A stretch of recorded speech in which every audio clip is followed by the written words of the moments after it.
Okay, we're going to get started. Good afternoon, candidates. How are you this afternoon? Good, okay. We will have you give a 2-minute opening, 1 minute for each question, and then a 1-minute closing. Okay, let's get started.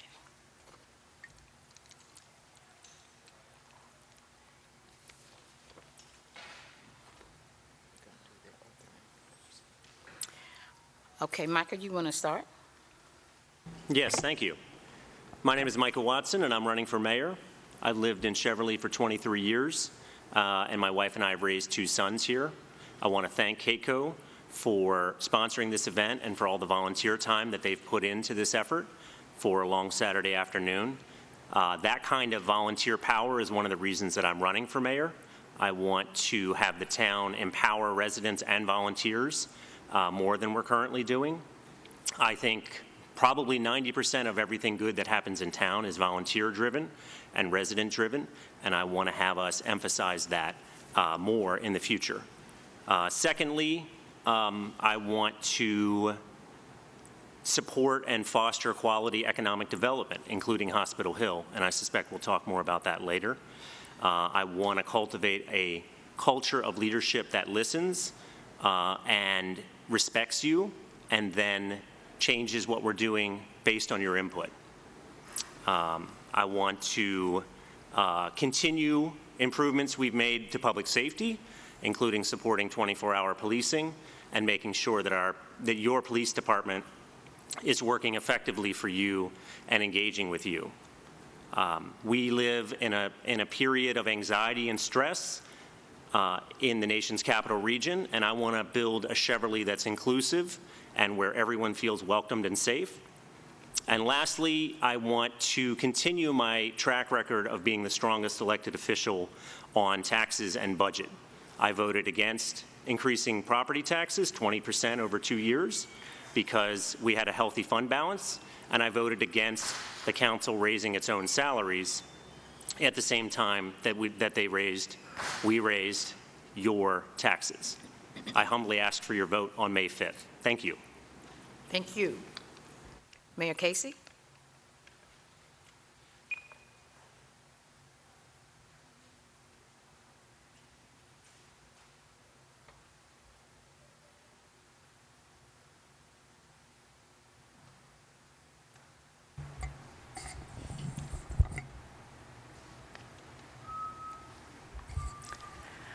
Good afternoon, and thank you, Keiko, for having this forum.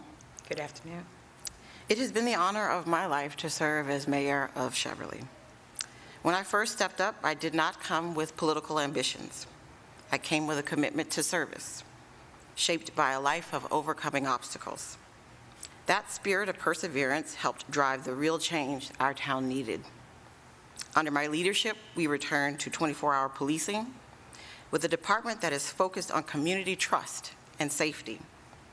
We cut unnecessary costs while protecting essential services. We stabilized finances and strengthened reserves to prepare for the future. We forced accountability from agencies like WSSC, demanded and got real repairs for our streets and infrastructure. We invested millions into new sidewalks. You can now walk from each end of Cheverly Avenue, making it possible for the first time to walk safely in many parts of our town.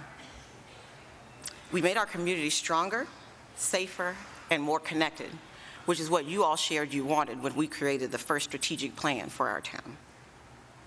We replaced the failing roof here at Town Hall to protect a vital community asset. We built a fence at Boyd Park to make it safer and more welcoming for families. And we tackled long-ignored stormwater problems that flooded parts of our town every time it rained. I prioritize thoughtful planning, transparent governance, and responsible stewardship of your tax dollars, because Cheverly deserves nothing less. Thank you. Thank you. Mr. Watson? First question.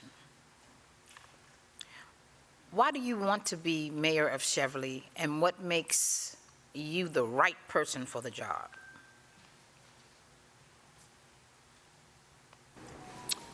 Thank you for that. I think that I have a 23-year track record of service to this community that is frankly unparalleled among elected officials in the town. And I want to deploy that experience and my knowledge of the town to improve upon where we are today and take us to even better places. I want us to be, I think that I'm the mayor that can make the town more transparent, more responsive.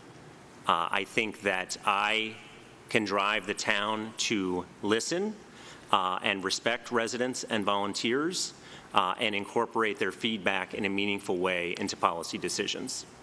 And I think that I'm the individual that can build an inclusive Cheverly where everyone feels safe and welcome. Thank you. Thank you. Mayor Casey, what would you consider your top accomplishment as mayor so far? And how will it improve the life of the residents in Cheverly? Does the question say accomplishments or just one? If you have more, you can mention more. Okay, I think with the team that we've had, including under my leadership, we've had a number of accomplishments. The top one that you would consider top. The priority one, the number Yes. one, is returning to 24-hour policing. People move to Cheverly because they believe that they will be safe. We are considered the number 3 municipality in all of Prince George's County because of the safety and quality of life here in our municipality. And that is in part because we have a private police department. The police department takes up $3.5 million of our budget. And for a long period of time, while we had the money allotted for those positions, we did not have officers in those positions. I'm extremely proud of the fact that we were able to get a chief on board who understood what our police department had gone through with losses and defunding police campaigns, and that we've been able to successfully recruit a police department when places in the entire country could not. We have become a place where people want to come and do community policing right, and that is what I'm most proud of and believe will keep our community safest. Thank you. Mr. Watson, what major changes would you make if you became mayor? And how would those changes help the people who live here? Well, I think first of all, I would enhance engagement with the community, listening to residents, and taking their feedback into consideration when making decisions. Number 2, I would be radically transparent with residents about what the council is doing and when it's doing it. I think number 3, you will receive a lot more information in a timely manner from the town about what your government is considering doing ahead of time so that you can weigh in and make your opinion known. We work for you, and we need to empower residents and volunteers to direct the town. I think we'll talk more about Hospital Hill later, but one of my first initiatives would be to make sure that we annex the Hospital Hill property into Cheverly. Thank you. Thank you. Mayor Casey, what future plans do you have for Cheverly, and how will you make sure that everyone, including those from different backgrounds, feels heard and included in the decision making? All right, thank you for that question. One of the most important plans for the future of Cheverly is the annexation of Hospital Hill. We have had a number of community meetings for discussion around that. We have also championed moving forward with annexation and had to deal with some influence from Bladensburg, if you will.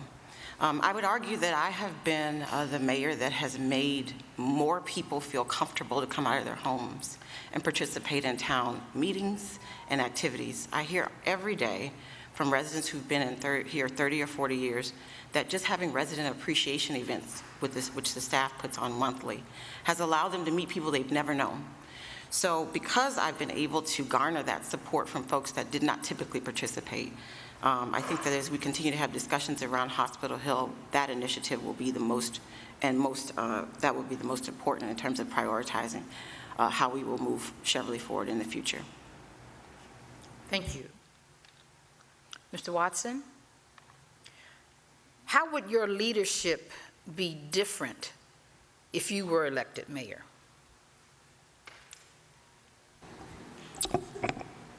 So Cheverly is a wonderfully vibrant and diverse community, and leading it is no small challenge.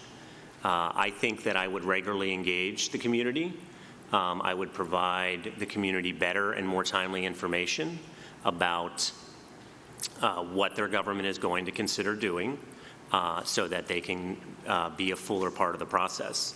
I'd like to change the council rules, which I voted for 2 years ago, in all honesty. I'd like to change those to provide more public input during meetings. And I think, broadly speaking, again, I alluded to it earlier, we live in an anxious time and an unsettled time in the National Capital Region. And I think that I would see a primary mission for myself to ensure that all of the volunteers in Cheverly and staff were working towards an inclusive community where everyone feels safe. Thank you. Mayor Casey, if re-elected, what is one big change or improvement you hope to make in the next few years? All right, thank you for that. I already talked about the annexation of Hospital Hill, which would be a huge change, so I'll answer that in terms of how I communicate with folks. If you look at the newsletter, the reason why there's a council member corner is because I was a council member that asked for it. So council members now communicate with you on a monthly basis because I was the council member that wanted to forward that. And what I used to do was send out a newsletter to folks that would sign up to my email requests for those. I do still write the first front page of the newsletter, which is the mayor's corner, but I've heard from folks that they would like more detailed information, maybe things that are on back burners that we haven't been able to push forward yet. And so I would, in addition to that, send out an additional newsletter to folks that were interested in signing up for that. There's a lot of information that we share. We try to do that through news and announcements, social media, the newsletter. We try to make sure we reach everyone in Cheverly, but for some folks, really they need a door knock. And so because I love door knocking and meeting with each of you, I would make more efforts to touch each and every Cheverly resident. Thank you. Mr. Watson, what will you do to ensure that all voices in our town, especially those that often go unheard, are included in your decision making? Yeah, thank you for that. That is a really tall order, but it's one that I'm ready to tackle as mayor. First of all, you will see regular mayor's hours where residents can visit or speak with me. We could do that hybrid, unlike it's been done in the past. You won't see that just in election years. You'll see that every month during the 3-year term.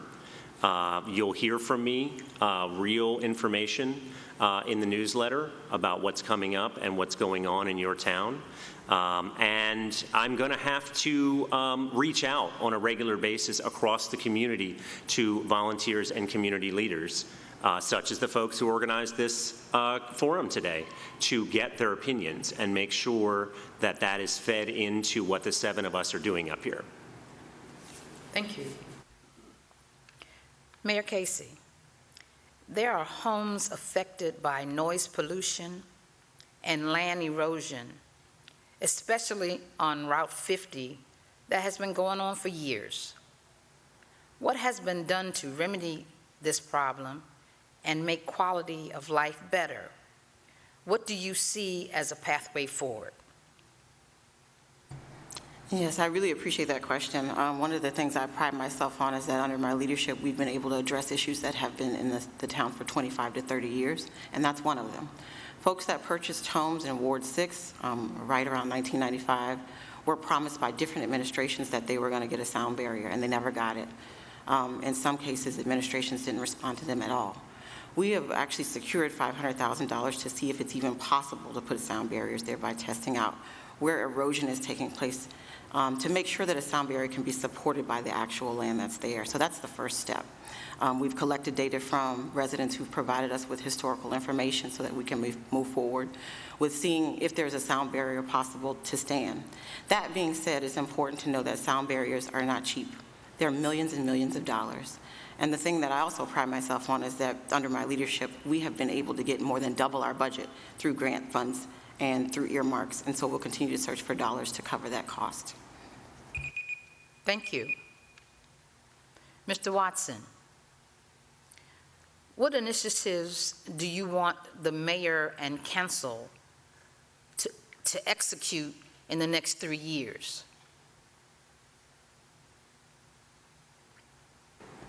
Well, I think, number one, build on the public safety successes that we've had, continue to fund 24-hour policing, push our police department into the community in an engaging way, and I think we've got the leadership to do that, so I want to continue to do that. I want to strengthen public works, particularly our feet on the street, and make sure that those positions are compensated sufficiently to keep high performers in the town delivering trash and snow and recycling service to you. I want us to be careful about budgeting and taxes, and really look at what we can afford to continue funding. And I want to work on economic development, including Hospital Hill. Thank you.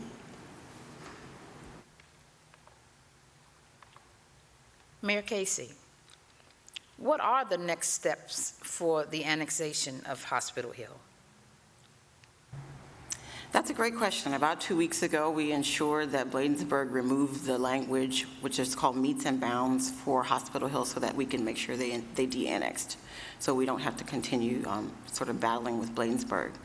The next steps is that they're going through the preliminary planning process right now. I'm really grateful for the volunteers in our planning board that have stepped up and said that they're willing to volunteer. They will review that. Mayor and council will review the planning process after it's gone through its different stages and make recommendations so that we can provide a statement about whether or not we want to approve with conditions or what conditions we're asking of the developer. At that point, the county moves forward with whether or not to approve the site. And as they do that, we will continue to have community input from each and every one of you. Before you'll see a building, it'll be about another 2 to 3 years on the site entirely. But the expectation is that once development is started there, that Cheverly will move forward with annexation. Thank you.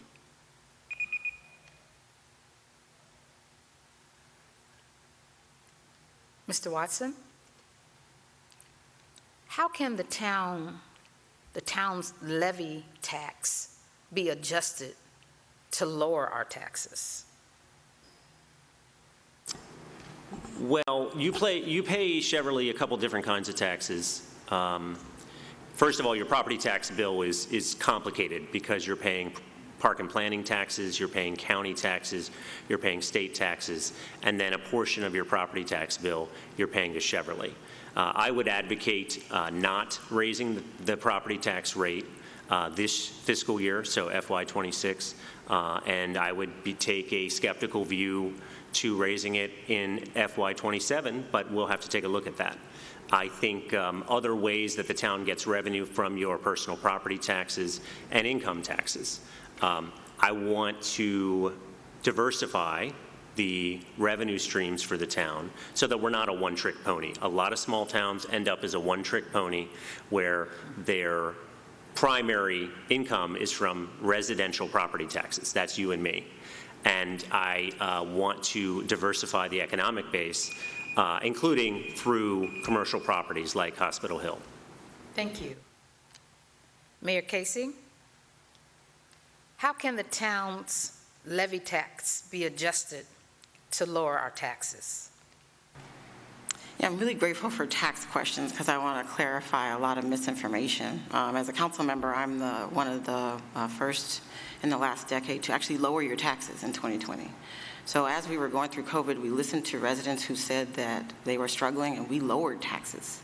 when other municipalities did not and moved forward with higher taxes. I want to let folks know that Cheverly has the 9th tax rate out of 27 municipalities. So we receive more than most other municipalities, even though we pay less taxes than some of our neighbors.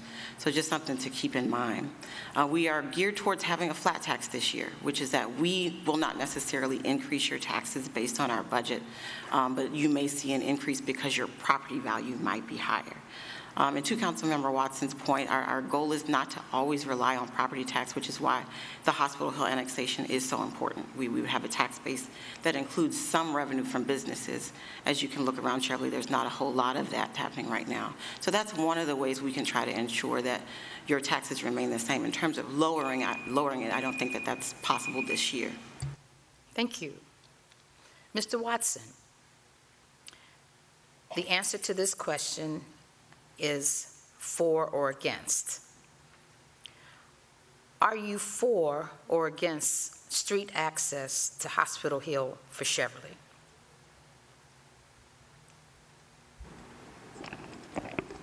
I am for having the developer build the road connections, and probably 2 road connections on the west side of town, just in one of the connector streets to Tremont, and then having the town control the access, probably by blocking it off for a few years until we have a handle on the traffic and the impacts. Okay. So if it's a binary choice, I guess I'm for. All right. Mayor Casey, are you for or against street access to Hospital Hill from Cheverly? Answer for or against. And we'll let you give a sentence or two. If you Thank you. I was going to follow instructions. I'm for. Everyone knows that I'm for because I've been very transparent about my sentiments regarding the development from the very beginning. Okay. Thank you very much. Mr. Watson, what environmental infrastructure issues would you make priority if elected? Thank you. I think we've made a lot of progress. We, meaning the volunteers of the town, I'm only a very small part of that, have made a lot of environmental progress since I moved here in 2002. I think we've had a vibrant Green Infrastructure Committee, as well as Friends of Lower Beaver Dam, the litter crew, and others that are making a dent. I have to also acknowledge our air monitoring crew that are trying to make a dent in decades of neglect of our community by our state and county leaders on the environmental front. And it's not just Cheverly, it's the entire western Prince George's County area. So one thing that I would do is invite the Green Infrastructure Committee back into the town and re-engage with them. I think that's been one of the worst outcomes of the past year or two. I would re-engage with them and bring back having a vigorous environmental committee advising the mayor and council. Thank you. Mayor Casey, what environmental infrastructure issues would you make a priority if reelected? Yes, so I think it's critically important to have environmental structure issues paired with law enforcement as we move forward with the Hospital Hill annexation. One of the things that I've learned with our amazing police department is that there's actually green infrastructure built into law enforcement resources. And that's to make sure that while we expand our town by at least another 1,100 homes, that we're still safe. So there is actually a segment of the police department that looks at what is green infrastructure that can be built into development sites so that folks don't feel like they can run from one part of Hospital Hill to Cheverly, commit crime, and then go someplace else. So that's a critically important piece of that. The other part of that is to remember that off Cabin Branch, we have a development place where they're parking trucks that were previously idling, and I want to make sure we continue to monitor that air quality. Quite frankly, if you look around Cheverly, we are surrounded by industrial zone, which means we're surrounded by bad air, and that is often in minority communities, and I'd like to make sure we keep an eye on that as well. Thank you. Mr. Watson, both the country and state are facing significant budget shortfalls. how would you handle any additional pressure placed on the town as a result? Yeah, I think that's a great question. I mentioned the anxiety before. It is palpable in town, especially given that our town and this part of the country relies so heavily on the federal workforce. My wife and I are both feds, and we're certainly feeling it, and a lot of our friends have already felt it and are continuing to feel the stress of that. I think Cheverly can expect a few lean years ahead. And part of being transparent is being honest with you that I think we're going to have a real problem sustaining the revenue that we have had. I think grants will be smaller, and I think if we have a housing crash, honestly, we're going to have a drop in assessments, and that means that we'll be bringing in less money. I think my track record of careful financial analysis and careful decision-making on this front position me best to lead the town through some pretty uncertain and unprecedented years. Thank you. Mayor Casey, both the country and state are facing significant budget shortfalls. How would you handle any additional pressure placed on the town as a result? All right, thank you for that. The first and foremost, I think what's critically important is knowing how to stretch a dollar, and I've known how to do that in my personal life as well as professionally as your mayor. So much so that I forethought what might happen, which is that we would have less access to government grants and earmarks. Because I did that, we put people in leadership who also know how to stretch a dollar. Our police chief went through their budget line by line and said, we don't need new vehicles for this or this. We can make this vehicle work. So by going to get maintenance, we didn't have to purchase 2 additional vehicles. They're looking at ways to figure out how they can self-fund by being able to train the trainers for specific issues in law enforcement. Imagine a police department that isn't $3.5 million because they're able to pay for themselves. And that's the type of leadership we've hired. Our human resources has been critical. We have not paid one lobbyist or one grant writer for the double our budget that we've received. That's been our staff that's done that on their time. And so I think I've already done that by making sure we have the human resources we need. Thank you. I will ask that you all, this concludes the questions. Thank you for your answers and participation. Mr. Watson, if you would give your 1-minute close. All right, thank you. That's a lot to pack in. Look, I want to be, first of all, thank you again, and thank you again to another volunteer-driven organization producing a great event. I want to be the mayor that listens and respects you. Look, I'm 100% focused on Cheverly, and this is what I want to do. I don't view the mayor's office as a stepping stone or a consolation prize. This is 100% what I want to do. I do want to also promise you that I'm not going to engage in culture wars or identity politics. It's not what I do, and I don't think it serves you well. I do want to address some whispers in town that are out there that I was campaigning with a red hat on. That is true. I have campaigned in a red hat. It is a Washington Nationals championship hat from 2019. If any of you would like to borrow it, you're welcome to do that. And this is not the kind of mud that we need to sling in a small town where we're all neighbors. So I encourage you to come out and vote, and I humbly ask for your vote on May 5th. Thank you. Thank you. Mayor Casey. Thank you for this opportunity, Keiko, once again. I want to thank the staff and the police department for all that they've done. There's very little that we ask for that they do not try to make sure we get done for you all. And most everyone that works here does not have to be here. They don't, so I want to thank them. Cheverly is a special place. Many of you have seen a video about my upbringing and know that I don't really have an extended family. So my neighbors have become my family. My community has become my family. And it's been my mission to protect what makes us so special while pushing us forward to a stronger future. And I've done that. Since stepping into leadership, we've returned to 24-hour policing. We've made WSSC correct their wrongs. We've launched long overdue reforms in town plans, how we spend money. We now have a credit rating. We've built on making sure that we could cut waste. We put all of our money in an account so that we could gain interest. We've strengthened accountability. Leadership is not just about filling a seat, it's about getting results. I've done that for you as a servant leader, and I hope to continue to do that for you after this election. Thank you.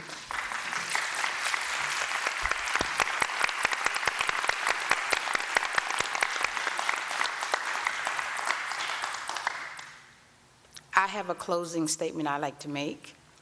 It'll only take a second.